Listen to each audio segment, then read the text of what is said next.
जो paper mafia हैं, शिक्षा माफिया हैं, उनमें खौफ ही नहीं था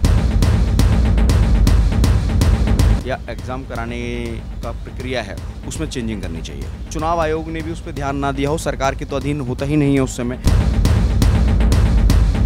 तो सरकार को सख्त से सख्त फैसले लेने चाहिए और सख्त से सख्त कानून बना करके पेपर लीक जो हैं परीक्षार्थियों को परेशानी होती है वो ना हो। नमस्कार, मैं सचिन कुमार और आप देख रहे हैं सौगंध टीवी। इंडिया का एजुकेशन सिस्टम का ये हाल हो गया है कि पहले नीट का पेपर लीक होने का मामला सामने आया, उसके कुछ ही दिन बाद यूजीसी नीट का भी पेपर लीक हो गया। क्या लगता है इस पे आपको?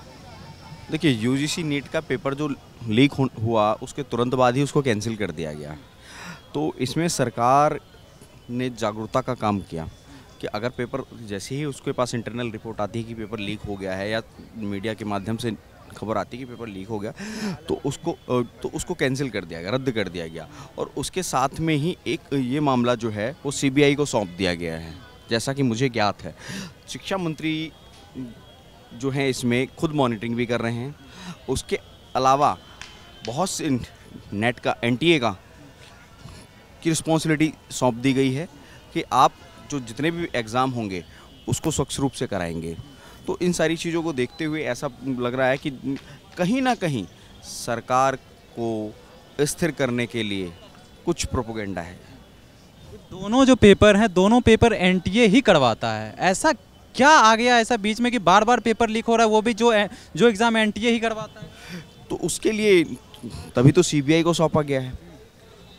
जैसे आपका उत्तर प्रदेश में हुआ था, उत्तर प्रदेश में तो एक नया कानून बना दिया गया पेपर लीक के मामले में। पहले क्या था, 2 से 3 साल की सज़ा और 10,000 रुपये का जुर्माना, जिससे कि जो अपराधी हैं, जो पेपर माफिया हैं, शिक्षा माफिया हैं, उनमें खौफ ही नहीं था। अभी क्या है कि आजीवन तक की सज़ा है और 1 करोड़ का जुर्माना। तो इससे क्या है कि लोगों में प्रशासन का और भय रहेगा तो इस तरह की गतिविधियों पे अंकुश लगाने की कोशिश है और मेरे हिसाब से ये कोशिश अच्छी है। क्या लगता है ये जो पेपर लीक होता है ये क्या इंटरनल काम से ही हो जाता है? मतलब कि जैसे एग्ज़ाम देने जाते हैं बच्चे, पेपर तो उसके पास बाद में पहुंचता है। क्या लगता है पेपर पहले ही लीक हो जाता है? देखिए, एग्ज़ाम सेंटर्स पे तो पेपर पहले पहुंच जाते हैं।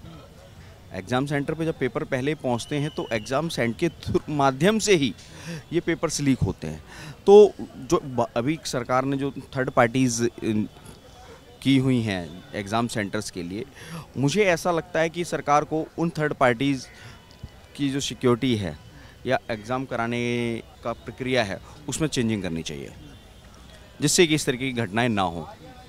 शिक्षा मंत्री पे भी कहीं ना कहीं ये बड़ा सवाल खड़ा हो जाता है कि बार बार शिक्षा मंत्री सेम है। इस पे भी लोग सवाल उठा रहे हैं कि शिक्षा मंत्री जब संभल ही नहीं रहा है वो पद, तो क्यों एक ही पद पे बैठे हुए, चेंज करना चाहिए था। देखिए, आपको मैं बता दूं, अभी जो आपका नीट का एग्ज़ाम लीक हुआ तो उस समय में जो एग्ज़ाम हुआ, देश में आचार संहिता लगी हुई थी और आचार संहिता के समय में कोई मंत्री काम नहीं करता है।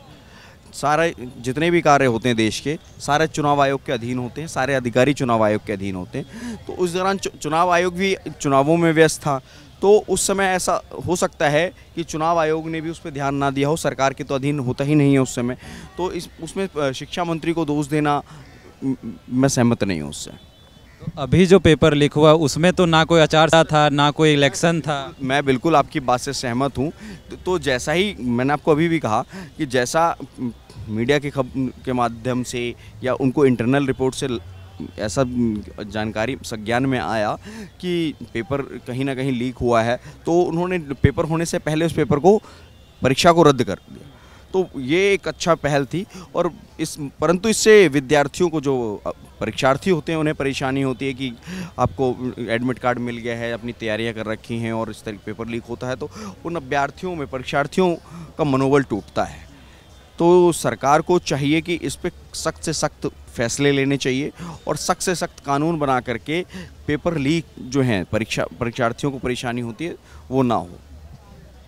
तो जैसा कि आपने देखा, बताया जा रहा है कि जो बार बार ऐसी घटनाएं घटती जा रही है, इस पे सरकार को कड़ी एक्शन लेने की ज़रूरत है। कुछ नए कानून अगर बन जाएं इस पे तो और भी अच्छी चीज़ है। और ऐसे तमाम खबरों के लिए बने रहे हमारे साथ, देखते रहे सौगंध टीवी। धन्यवाद।